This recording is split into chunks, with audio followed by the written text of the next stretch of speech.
Hi, my name is Gil Robertson, president of the African American Film Critics Association. Today, we're thrilled to be talking to the creator, Raoul Peck, regarding his latest project, Silver Dollar Road, on Amazon Prime. I'm going to introduce you to the AAFCA members who are joined us thus far, starting with Al McGee in South Florida and Hello. Reggie Pounder Hi. in Chicago, although he's now in LA. We'll have several other AAFCA members join us as we speak today. But for the sake of time, we're going to go ahead and get started now. And so I will see you guys on the other side. It was town, is what we always called it. Grandma's taking us to town. It was a beautiful memory until I became an adult and realized some of the things that happened that made me think this is not such a pretty place anymore. Growing up here on Silver Dollar Road was so magical. It was the one place you could go, you wasn't worried about being targeted by the law. That property was so valuable, and not from a monetary standpoint, but valuable because of the history. The first owner of the property, he was born in slavery times. My great-grandfather died without a living will. Before he died, he said, whatever you do, don't let the white man have my land. Okay, yeah. This is our beach. This is our land. Right? This is our water, our club, everything. This is our land. Okay. This is our own. Yeah. This is our club, our space, anything. There's word of part of the property being sold to someone else that the family had no knowledge of. We was getting threats. It came down and put eviction notice on La Curtis and Melvin houses. My Uncle Melvin told me, I need your help. If they're saying we have to sign our rights away or go to jail, I'm going to jail. It was heartbreaking to see them chained. I went in at 52 and come out at 61. They took the best years of my life. We fighting power, we fighting money. What are you doing? They really wanted this land. Can't you see that you're breaking? If you clear out Silver Dollar Road, what you gonna do with us? What you gonna do with poor people, period? Will it heal my wounded heart? The family can shout from the rooftops. The truth. Nobody listen to them. Will it heal me before This is ours. Our ancestors left this here for us. Will it heal my wounded All of this is what you're fighting for.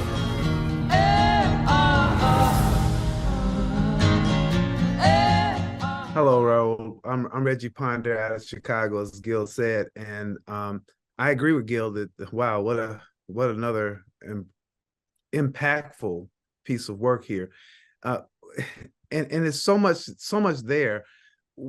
What do you want? What would you hope people take away from this? Do you want this to be a warning call for folks to say, hey, this might be something that could happen to you?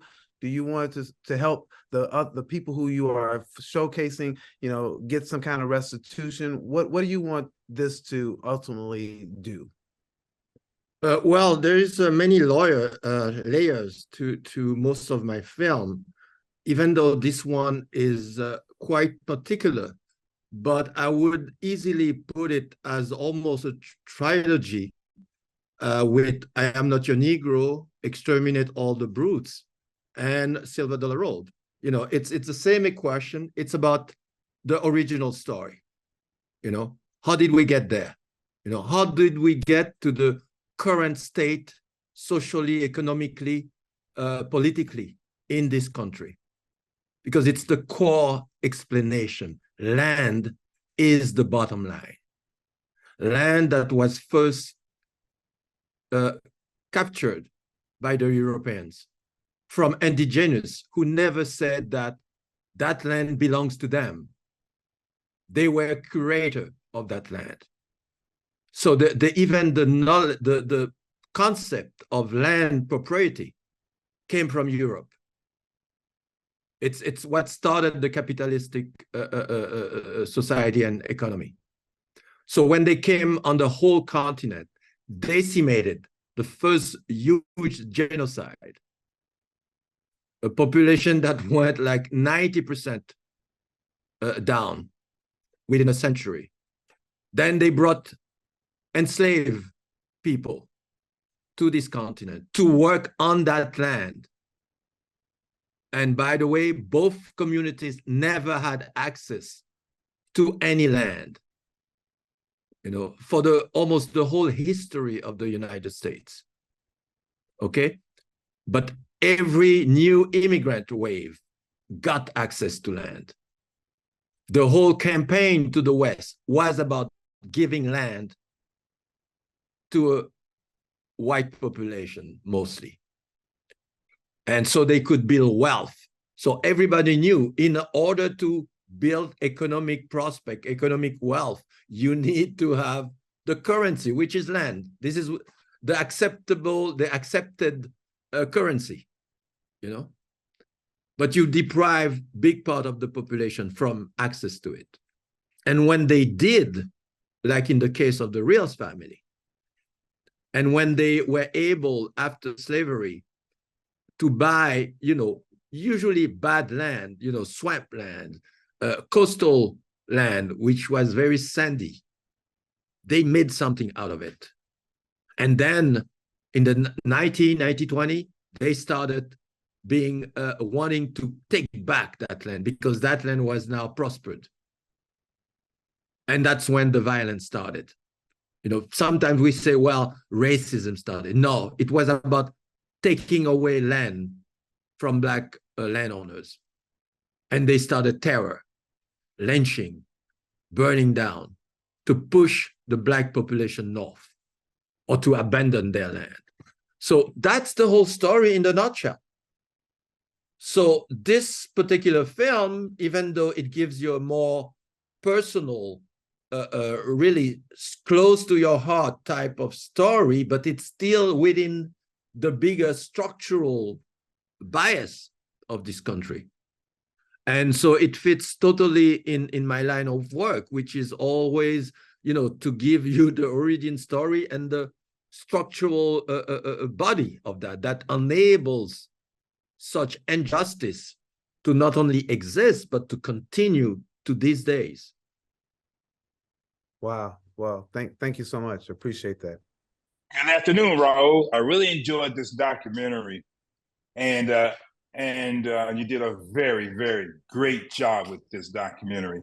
Now, I see that you read an article in the New Yorker to help you to, well, finally develop the story, and you read the story in the New Yorker. And when you read the story, what really inspired you to say, well, let me do more than what's on the printed page? And also, what set this story apart from your other documentaries? But I'm totally impressed with this documentary. Yeah. Well, thank you for the question. But in fact, it happened totally differently. You know, after the success of I Am Not Your Negro, the success of Exterminate, I had a lot of offers and stories offering, and it was, of course, way too much for me. I had to make choices. And when Amazon, together with Juvi's production, Viola Davis and Julius Stenon, a company, approached me because they had bought the rights to the story from the New Yorker and ProPublica, who are also partner in this project. So they approached me to be the executive producer of a project and to produce it. And of course, I discovered very rapidly the link to the core story, as I call it. And it was the perfect extraordinary example of what is going on. So when I visited the family, I really, frankly, fell in love with them because it reminds me of my own family, of people I knew.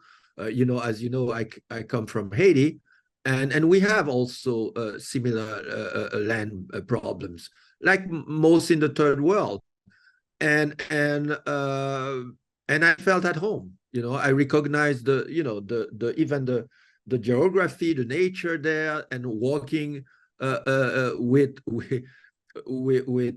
some of them in the forest and go on the river, go on the water. You know, I felt in a neighborhood I knew.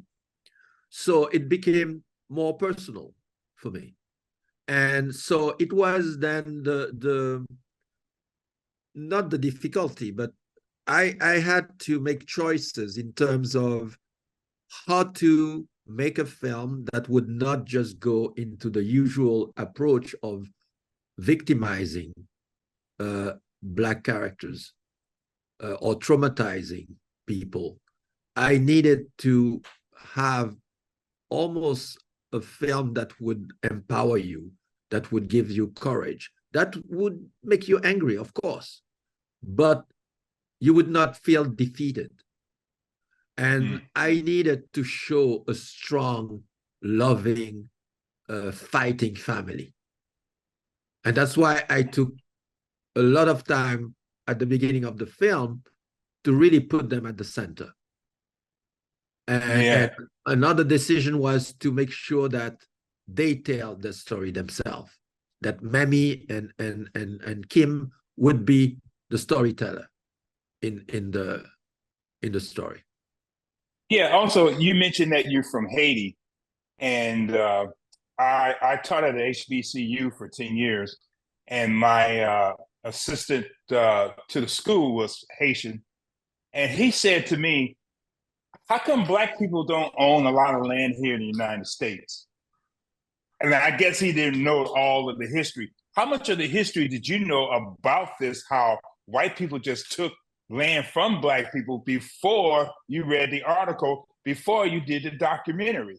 Because again, my assistant professor, well, from that statement, he did not know the history. And I couldn't really school them on the history. I think it was probably a misunderstanding, because the history of Haiti, maybe he was confused by the fact, indeed, in Haiti, you know, the enslaved rebelled, and they earned their independence in 1802, when there was still slavery in the United States. In fact, Haiti was boycotted by the United States for 60 years. They didn't want to recognize our independence because it was a bad example for the US. And we Haitians are very proud to say we are the first free republic in the Americas, not the United States, because the freedom was just for one part of the population. And in Haiti, in our first constitution, 1804, any fugitive who set foot in Haiti, whether white, Indian, or indigenous, or Black, is a Haitian and is a free man or a free woman. And that, of course, was inacceptable for the US administration, the US power. And so, yes, there is something natural for Haitian to know, well, we know you need land to build wealth. And by the way, that was one of the problems in the building of a nation for Haiti, is one part to be embargoed by the powerful West powers, France, the United States, England, but it's also inland. Most of the enslaved, what they want to do is not to work for anybody else. They wanted their piece of land. So that was the first big land redistribution in the Caribbean and in the America, because all the other countries in Latin America were still in colonial situation. So it was one of the major things that split the country, because you had on one part huge mass of former enslaved who just wanted their peace of mind and have their piece of land, and a central administration who wanted to keep the large structure of the former plantation, because they knew that in terms of economic prosperity and selling merchandise toward the world, it's of course much more efficient. But that was a political split in Haiti that we paid a lot about it, and of course the embargo from the superpowers. Yeah, but getting back to my original question, how much did you know about how white people took land away from African Americans when they owned the land after slavery? I always knew about that story. You know, you know, in Exterminate All the Brutes, by example, I tell the story that all the founding fathers were landowner or were real estate men. You know, that's tell you something. You know, to have power in this country, it was always about land. Land is like the original sin of this country. It started by stealing land, and then the rest follow. Why would you steal land if it's not important? Right. Thank you. Thank you very much. You know, Mr. Peck, we're certainly looking forward to seeing that story about Haitian liberation and the aftermath, particularly in, you know, the penalties that were levied on the country by France, you know, and how the United States and others turned their backs on the Republic.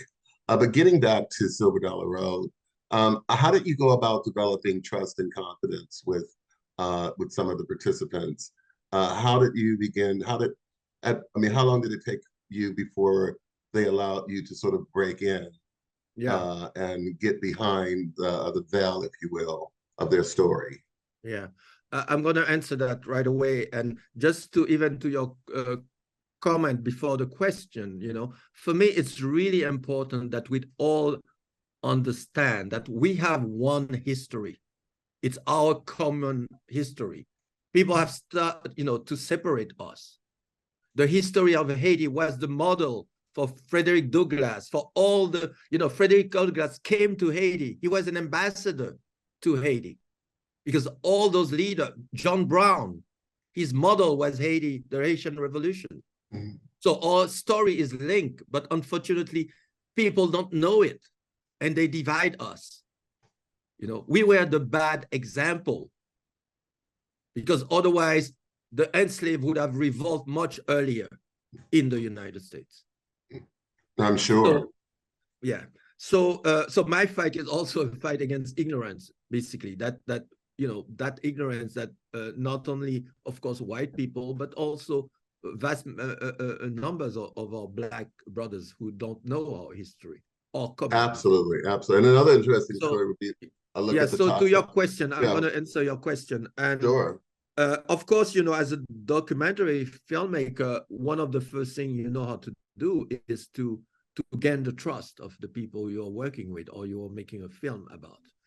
In that instance, it was quite different because Lizzie Presser, who from ProPublica, the journalist who wrote the story, she spent almost 3 years in the region and with the Rios family.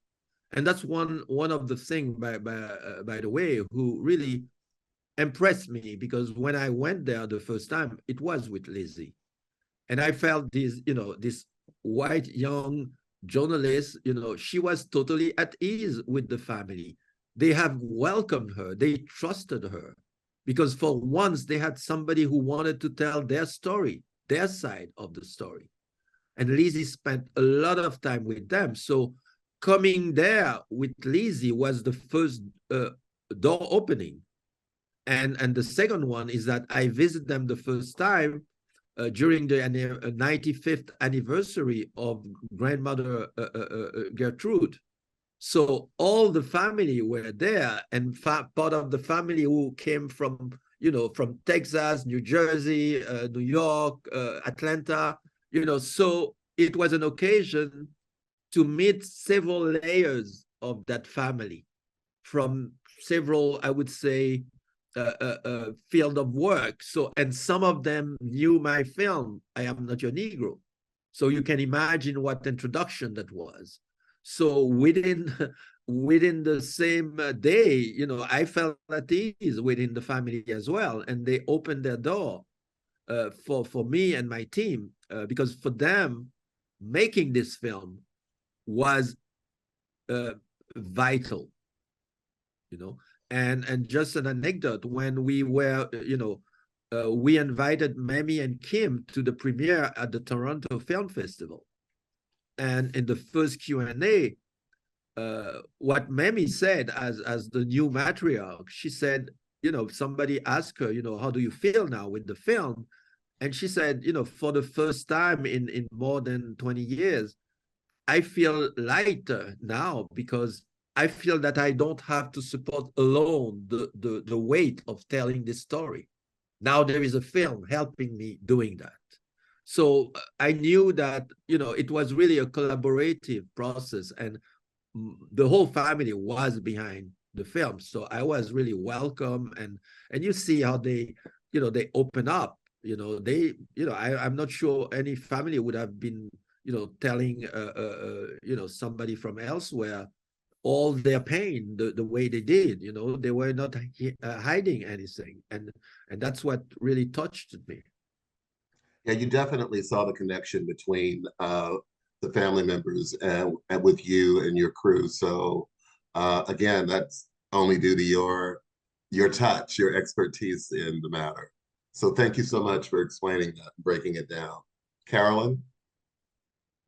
Thank you so much for joining us again. Like whenever you join us, is always for a topic that really delves into like the humanity, but also the trauma of Black history and Black culture. And I think a film like this is very important because, as you mentioned, just not talking to Gil, you said like the want of possession of land is the original sin. Like even going back to the Bible, with Cain and Abel, that their whole situation was about possession, of land and trying to claim that piece. But I think for me, being a Bajan, as like coming from the Caribbean, like yourself, we have this thing about wanting to own our land. In Barbados, we call it owning a piece of the rock. Like it's an island, like it's infinite, same thing as Haiti, and like it's like the land is finite. But yeah, I think for us, for Black people, because of our heritage and because of our history of being brought over forcefully from Africa, being taken from our ancestral home, like owning land isn't necessarily for a lot of us about the greed of owning property. It's about having a connection to the land that we were made to cultivate. Our ancestors were forced to cultivate, so we claim ownership in that way. And so for the family, for the reals, like the owning this land, having possession of this land isn't about corrupting it. It's about just like claiming it as their heritage. So it's their identity. It's their identity as well. Yes, exactly. So talk about just bringing this idea, using the word concept of identity connected to the land, to the story, and how this family was said, this is who we are. This is how we claim our identity. Like, you people brought us here, and now you're trying to take it from us. And so talk about that aspect of the film, and just the aspect of claiming identity and ownership for land that we were made to cultivate and like have, in a sense, have a right to claim. Yeah. Well, as you can see in the film, most of the people from the Reals family, when they talk about this land, it's not about money. It's more than that. Of course it's their livelihood, but it's also their peace of mind. I say one of the former military, he said, that's where I come, to have peace of mind. When Mamie says, well, that's where we come to not feel targeted or harassed. That's where the children, they say, well, we come there every year in summer vacation, and we meet everybody. And for the community, most Black people in the county, it was the only place to come to the water. Everything else was sold, and they had no access to it. So it's much more than owning the land with a piece of paper. It's also what the land represents for a whole community, like also in an African territory, when land is much more than, it's, and by the way, land as, that's mine, that's very European and capitalistic concept is not as taken like this in most Black community. It's usually the first thing, it's collective. Most of the approach to land is collective. you know. So yes, and you can see it repeated many times in the film itself that you know, it's not about the money value of that land, but it's what it means. They have 3 cemetery on that piece of land. 3. You know, I was, you know, one of them we discovered far away. We had to go between the bushes to discover and push back the trees. And so it means they have been there all their life. Gertrude, the 95, 96 now year old grandmother, she was born on the land. So those people, that's the only place they knew all their life. So when those 2 grown-up men, you know, basically elderly, or ordered by a judge to say, you have to vacate your land, it doesn't click, it doesn't make sense. And of course they say, we prefer to go to prison. If the choice you're giving us, we'll go to prison. That's strong. That's strong. That it means, and I could see it again. That's something that was my own feeling talking with La Curtis, you know. And there was some sort of, sometimes it's not in the film, but it's something that we talk about. Is almost like I had to defend the land for everybody else. I did that sacrifice for my mother Gertrude. You know, you could feel that. It was not just about him losing where his house is. It was about, that's my calling for the family. You know, I need to sacrifice myself. Great, thank you. And yeah, it's not, I don't think it's, for me, I think it's not only about sacrificing for the family, but I think it's for the land itself, because once it becomes developed, it's going to become polluted, you know, it's going to become forever changed. It's not going to be the land that they knew it as. It's not going to be nature. The waterfront is going to change. So I think they well, said, that is normal for them. I mean, yeah, they like question that part. They're there's a particular term. They're like stewards, right? They're stewards of the land, you know. So Yeah, like that's part of it as well. Absolutely. And also, don't forget, it's like the last village to defend themselves. It's resistance as well, you know, because they nobody else have that kind of land in the region anymore. No Black family. They are really the last ones. Yeah, thank you so much. Thank you. You know what 2 things come to mind hearing you talk about this is that first, the thing that comes to mind about not really owning the land from a greed perspective is even how they treat the water and what the water meant, not just to use it, but to actually be a part of that in some kind of way. So that comes to mind, and I know you'll speak to that. And then the other thing is that you talked about her not having the weight of having to carry it anymore, at least not all of it, because of the film. And so I'd be interested in, it seems that when you talk about like this is part of a trilogy, that maybe you are carrying, if not the weight, the responsibility of telling this story. So if you could speak to both, that would be great. Well, to the first aspect, you know, if there is a graphic in the film where you see basically going from the property itself, the 65 acres, and you see the surrounding. And what you see is basically all the lands around it are cut in pieces. You can see visually the development. So it's really almost a history of capitalism in that region. And when the nephew, who is the last one to own a boat, to be underwater, who goes fishing, shrimping every day still, and he's telling you that the last couple, 3, 4, 5 years, they have been trying to shut down their livelihood because, of course, they wanted it for big yacht, for tourism. So it's an economical process. And when Mammy tells you, and that's why I still know, for me, this woman, not only that she understands her history and her family's history, but she understands also what it means classes in a society. When she said at some point, you know, once they take everything and we can't pay for our houses anymore, everything is too expensive, what are they going to do with us, black? She started to say black people. And she said, what are they going to do to us, poor people? That's a class analysis right there.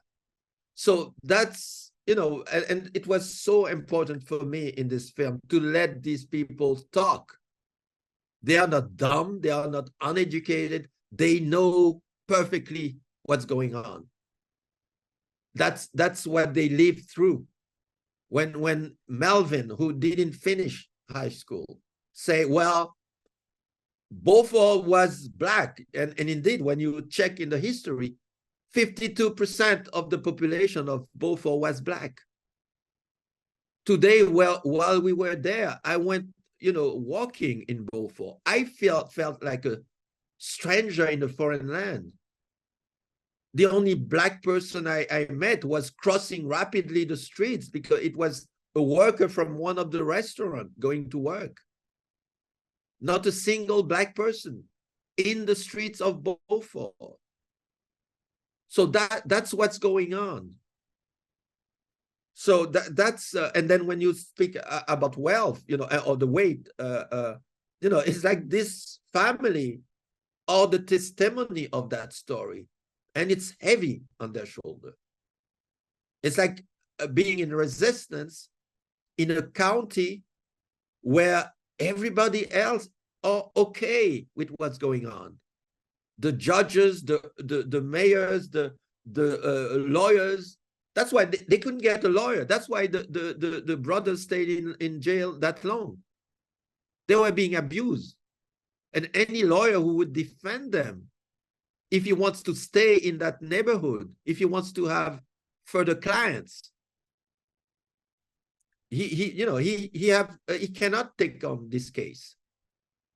So that's a whole structural situation bias that are against them. So you can imagine, it's like when they go to, you know, this bridge that they cross, you know, I show in the film, it's like going to a foreign country, you know, and you know that you have no rights there. Everything is against you. So that's something that weighs on you. And as a woman, and having to be the front person for this, having to be the person who keep the family together, because you can imagine what kind of tension that can erupt within the family as well, you know. So it's tough, and Mami, you know, she deserved all the accolade we can give her, you know. Well, thank you so much. Hi, my name is Nancy Green with Film Critique. And I wanted to know, I wanted to know, with the history that you teach people basically in this film, what are you hoping the impact will be when people learn more about this?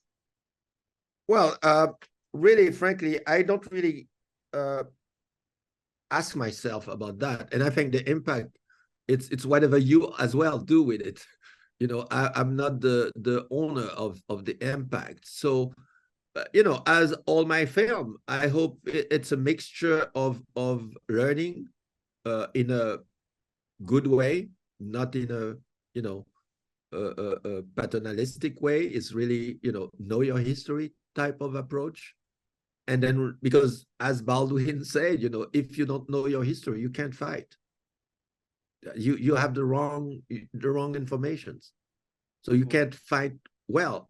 You can defend yourself, you can fight, you know, it's like closing your eye and sending your fist everywhere. So know your history. And I try in all my films to show the structural aspect of everything, because that's important, you know. And the third aspect is, you know, it's always about today. You know, I don't make film about the past. I make film about how to understand what's going on now, and how we can fight what's going on now. And so the impact, yeah, I've been showing the film in many places throughout the country, and I see the first reaction is, of course, anger. The people are angry. And then the next question is, what can we do? I say, well, whatever you can, because each one of us, we can do something. Be informed and see, there are many groups, by the way, in all those county and states who have been fighting the problem of health property. Most family, and I'm sure all of you here on this call can share a similar story, which didn't end in prison, but where your family lost land. Every day I meet people now and said, oh, that happened to my family. Or I have a filmmaker friend, a black filmmaker friend, he say, that's incredible. That happened just 6 months ago, but I was able, because I had some money, to buy back the land. Everybody has some sort of story. We came from somewhere. So and most of the time it's somewhere where our ancestors had land, as little as it was. So it's in terms of the work I try to do is that, to make sure that I make film that not only help us in our fights today, but also films that will survive, and maybe the next generation will be able to do more with it. Great. Thank you so much. Thank you. Raul, one thing I really enjoy is the reels. I really admire this family.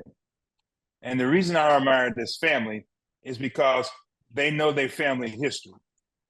I myself been trying to find my family history too, but through all kind of resources. And I really admire this family, and I love the tenacity that they're not giving up. They've been going in the courts for over 30 years. Now, but what was some of the challenges that you faced while you was filming this documentary? Did you have any challenges from the family, from the local people, anything like that? What kind of challenges did you face while you were filming this documentary? Well, the good thing about that is that Lizzie Presser had done the legwork.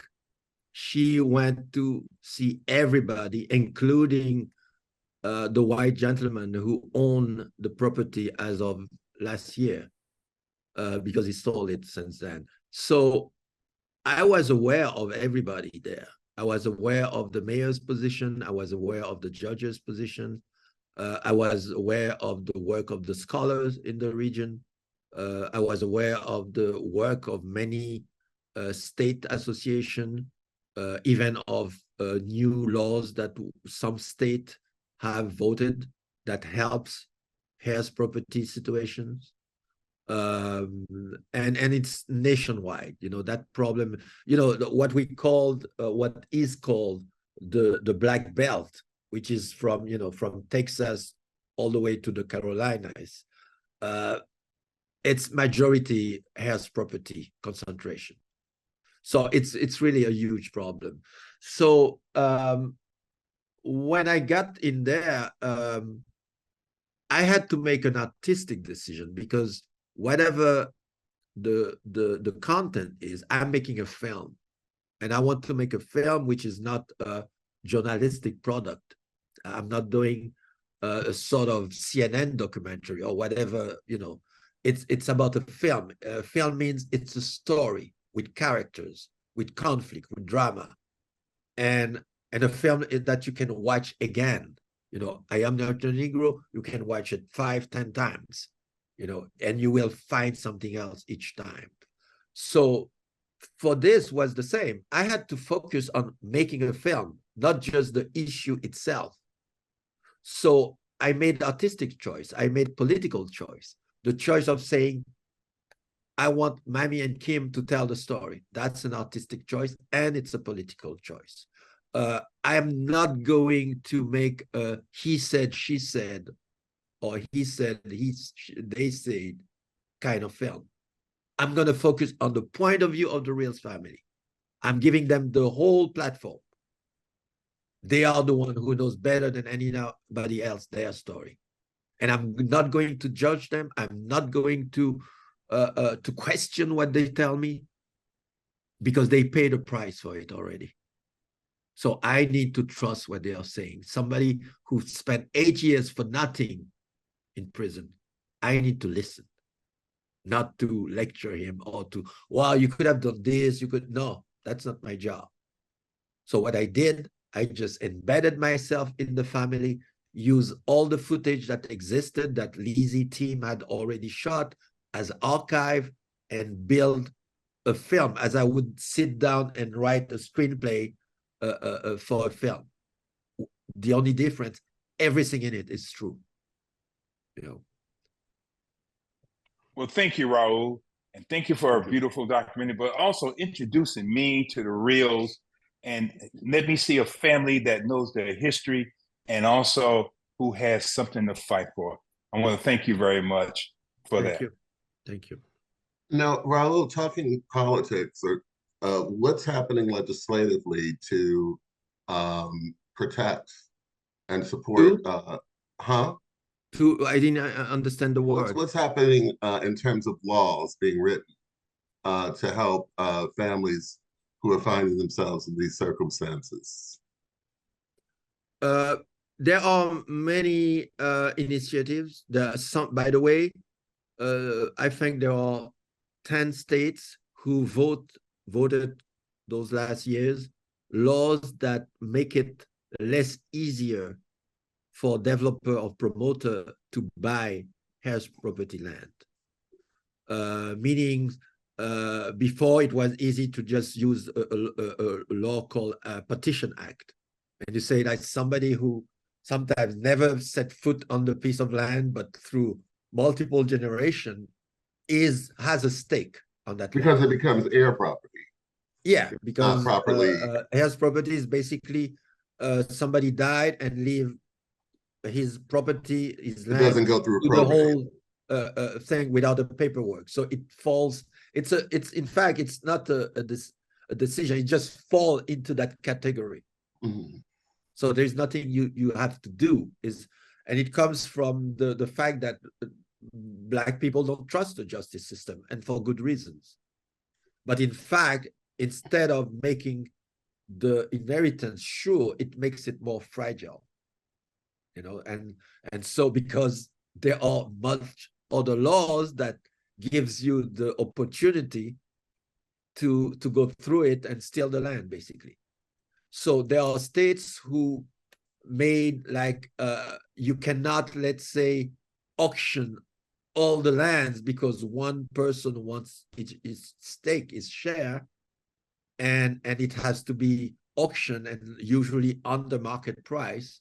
Now a judge has to intervene and also consider things like the history of the land, things that the importance for the family, and the family has the rights to stop that and have a right to protest, etc. So there are a few things that have been better developed, but it's still an ongoing matter. But you could see it as even when the federal state or the Congress voted, like in the case of Black farmers who are terribly disadvantaged socially and economically, and who never, for sometimes the same reason of Harris property, but also because they just don't have the means to seek proper defense. So a lot of them are embedded. Bear in mind, those are the ones who managed to keep their land, because 90% from 1920 to today, to the 70s, 90% of Black landowners lost their land.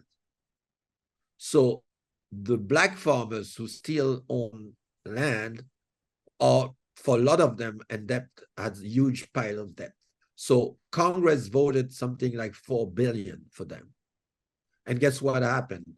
There is I forgot the name of this I think it's something like American First. It's an organization led by Stephen, what is the Miller, Trump apprentice. They sue that measure, where black farmers who thought, okay, now I can reinvest, now my debt is raised, I can, and they are caught in limbo because there is a suit against them. You know, even when, you know, the work paid off, that finally Congress do something, you know, it stopped. Another example, the Ministry of Agriculture, they are responsible for the whole topic, and there is a special department who has to receive plant complaints from black farmer and minority farmers in general. But a very small percent of the complaints really goes all up to the, you know, to the last conclusion. And because there are a lot of dysfunctionment, there are a lot of abuse in that. And when Obama became president, there was a sort of attempt of reform, but it was still not really giving results. And by the way, in a common language, you know how they call that department? The last plantation. Okay, so it tells you something. So there are lots of articles about those subjects. You know, I have like a computer full of those articles. You know, as you know, the last 5 years, you know, I mean, people are informed more or less, but there should be a more stronger push and a bigger coalition to solve all those lands problems, because it's at the base of wealth building for a big part of minorities, you know, because without land, you know, if you're even in an urban setting, that's what is happening with gentrification. That's the same process, you know. So you can see wherever you turn, it's one of the key, you know, core problems. Because if you don't have any kind of property, it's hard to have credit, to have mortgage, to do a lot of things, you know, because the system is built to enable people who own something to own more. So if you never own anything, and if what you own is taken away from you, so you can see what are the consequences. You know, Mr. Pett, before you go, Carolyn, your response begs the question, what best practices can be adopted by people who are going through this? How can people protect themselves from circumstances like this? How can people mobilize to really gain the sort of attention needed for some real change to take place? Okay, one thing that is very efficient, go to the website silverdollarroad.com. There are a collection of organizations working on that. We have also selection of articles that are dealing with those issues, and in those articles you have list of people, individual, association, institution dealing with that. So I'm sure wherever anybody is, there is probably somebody you can call and have you know, better information than I can give here. And so that's one of the things we try to do. Is, for me, a film like this is not an end, it's a beginning of something else. So we try all we can to bring all those people together. We are working right now on a panel that we hope to be able to organize in Washington, to alert about all these matters, and to make sure, because it's, as you know, in this country, it's a matter of lobbying, it's a matter of putting pressure on your representative, it's a matter of building coalition. It's the same for everything. So we are trying to do our best. And as for the Rios family themselves, you know, I made sure that they are getting help, and they are putting their paperwork in order, so that they make sure that beside those 30 acres that are in litigation, that they make sure that the rest of the property is in good standing, as the term is. Terrific, thank you. Thank you. Thank you. Raul, so something I want to ask you is like, what have you learned about yourself as a filmmaker and also just about stories in general? Because for someone who's been making films for what, probably well over 30 years, you've done other documentaries, you've done narrative dramas, you've done biopics, you know, you've done series and all of these different formats of film and in different genres and in different tones. And so with taking all of that, all of your years of experience, I always like to ask directors what they learn about themselves as filmmakers and as creatives with each new project. So what did you learn about yourself and like your outlook on life and your outlook on filmmaking, especially making documentaries in the process of making Silver Dollar Road? And especially dealing with a family, because for most of your projects, like you've done stories, especially for the documentary you've done with stories on people who've already passed, you know, and like for Exterminating All the Brutes, that you covered hundreds of years of history, but this is a history that's still happening. You know, the reels are still alive and they're still fighting. So what did you learn about yourself as a filmmaker and as a creative making this film? Well, it's a question is hard to answer because I don't work in asking myself what I learned, but for me, each film is a new frontier. Each film is a new way to, first of all, not repeat yourself, but also to push the form and the content as well further. And you can see if we take like the last 3 films from I Am Not Your Negro, you know, nobody wanted that film because they couldn't understand that you could make a film like this. I can give you a list of 100 foundations in the US who didn't not to want to fund the film because they simply said more or less, you know, you cannot make a film like this. You know, it doesn't work. So when I did Exterminate All the Brutes, that's the same thing. I wanted to make something that, as a filmmaker, both in narrative and documentary, I've never seen before. Because usually when you try to mix both, it never goes well because usually people who try that are strong in one and not the other. And so I knew all the possible trap of this, but I found a way to create something that there is no name for it, but which work. And the same, the Reals family is, as I can tell you, the risk, artistic risk that I took was to simply say, you know what? I'm not going to make a film on 2 sides. No, I'm taking a position. I am with the Reals family. You can sue me if you want, but I'm sticking to them. That's their story. No talking heads.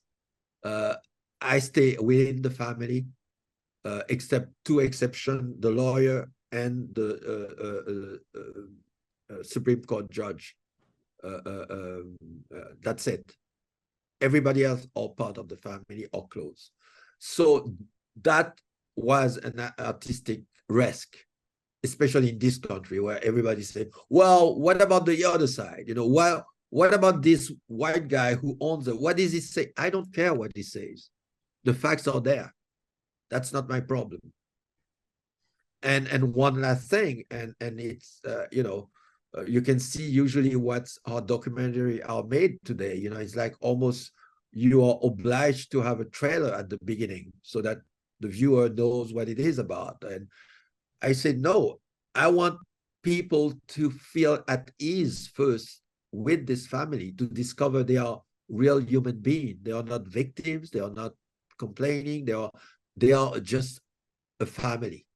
And you need to come close to them first to see them as human beings.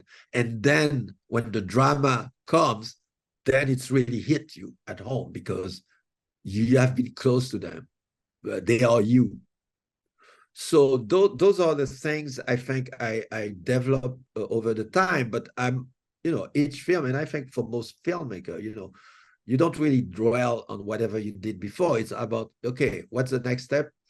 Can I push the envelope further? Can I find something new that, you know, you don't want to be either bored by your own work. So you want to be in a searching situation. You want to go further. You want to risk more. You want to try new things, you know, and that's what keeps you going as an artist. You know, it's you know, the same way as a painter or musician. You know, work your style, you work your instrument, you work your knowledge, and you take advantage of your experiences.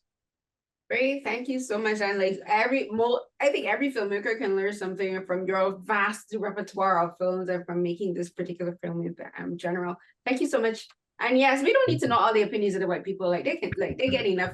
We get to hear enough about them. But Well, thank you so much. we came very late in the film industry, and so you know, so we have so much to catch up. So I don't want to waste any minutes of the films I make to voice again voices that we have heard all our lives.